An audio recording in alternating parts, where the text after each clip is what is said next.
जय माता की। माता रानी सबको सुखी रखे, स्वस्थ रखे। बृहस्पति क्या हमारी ये सीरीज चल रही है ज्योतिष शास्त्र में, आप सबका स्वागत है। बृहस्पति की जो सीरीज चल रही है, बृहस्पति से संबंधित हम हर स्थान में प्रथम भाव से लेकर द्वादश भाव तक ये सीरीज चला रहे हैं।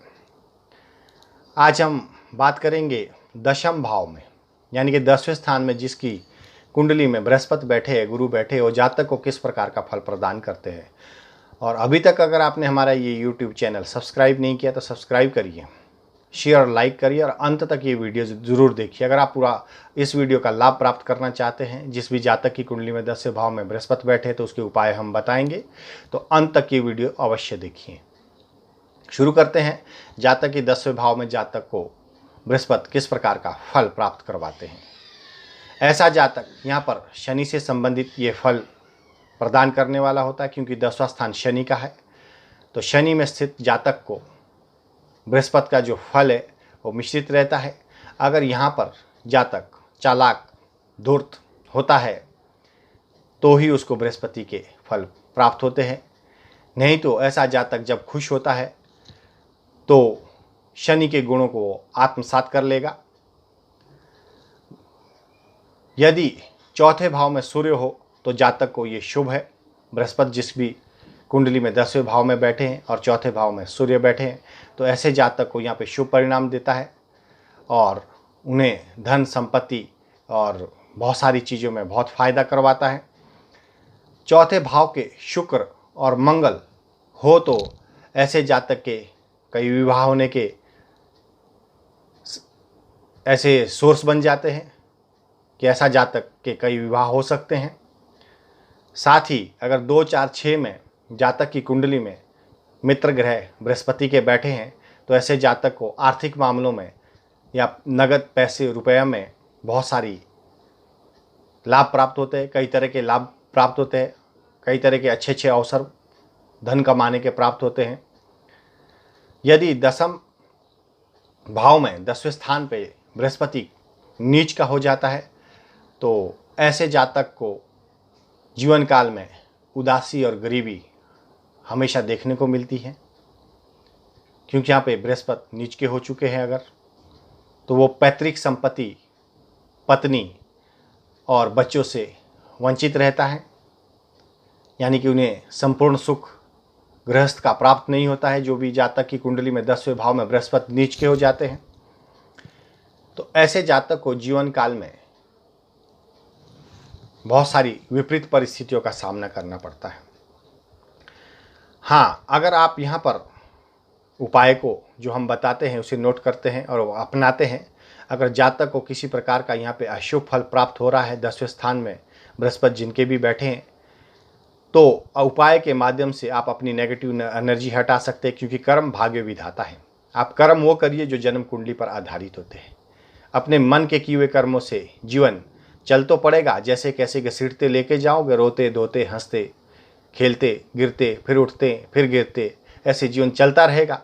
लेकिन अगर इसको नॉर्मल एक अच्छे तरीके से स्मूथ चलाना है तो जीवन काल में आपको उपाय जन्म कुंडली के अनुसार अवश्य अपनाने चाहिए। अभी हम बात करेंगे 10वें भाव के स्थित बृहस्पति अगर आपको बुरा प्रभाव दे रहे हैं तो उन्हें कौन से उपाय अपने जीवन काल में अपनाने चाहिए।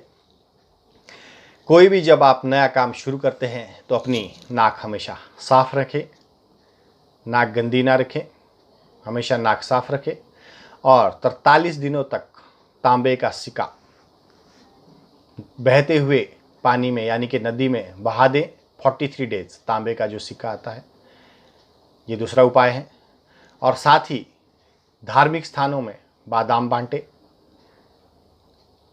घर के भीतर मूर्तियां बनाकर पूजा ना करें, मूर्तियां स्थापित ना करें। मूर्ति अगर घर में रखते हैं आप तो बहुत बड़ा दोष है।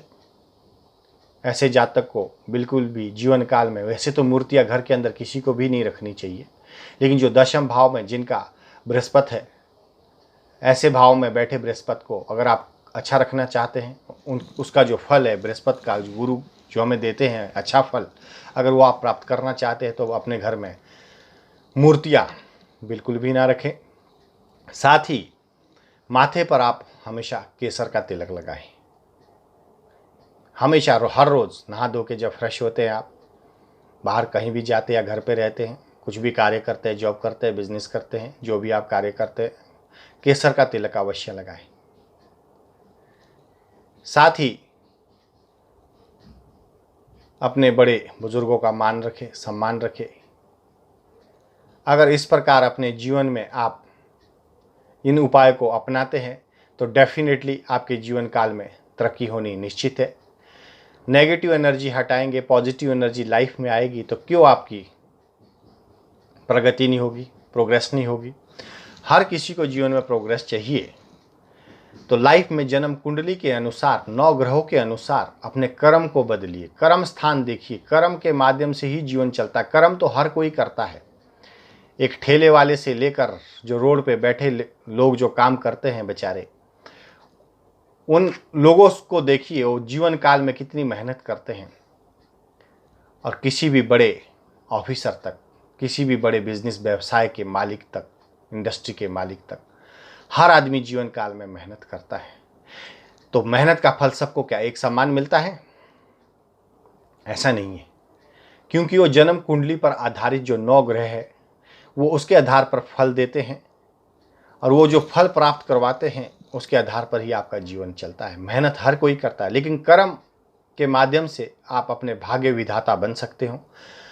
एक रोड पे बैठा हुआ आदमी भी अमीर हो सकता है अगर उसने 9 ग्रह जो उनकी जन्म कुंडली में बैठे हैं उसके आधार पर अपने जीवन काल में उन कार्यों को अपनाते हैं जो उन्हें सूटेबल है, जिसमें उन्हें अच्छा फल प्राप्त होगा, तो डेफिनेटली उनका जीवन भी चमक जाता है। तो जीवन काल में जो भी आप कार्य कर रहे हैं, अगर उससे संबंधित कहीं भी आपको ऐसा महसूस होता है कि आपके कार्यों में कुछ ना कुछ कमी है, परिवार में कुछ ना कुछ कमी है, वो कमी कई मेन 3 मुद्दे आते हैं जो कमी के रहते हैं। वो तन हो सकता है, तन बोले तो शरीर से संबंधित कोई भी कमी, बीमारी, बेचैनी।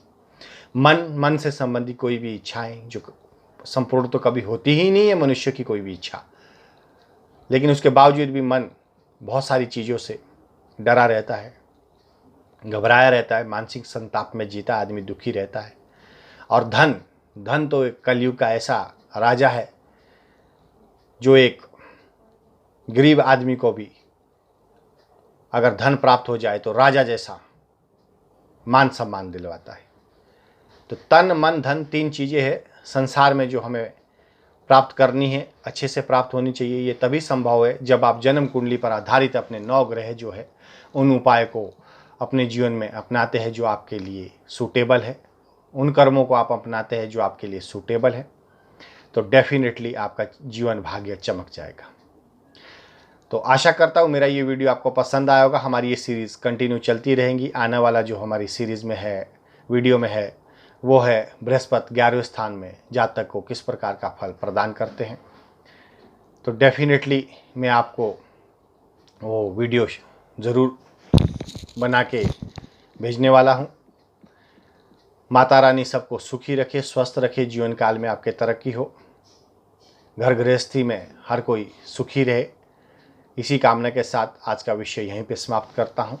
जय माता दी।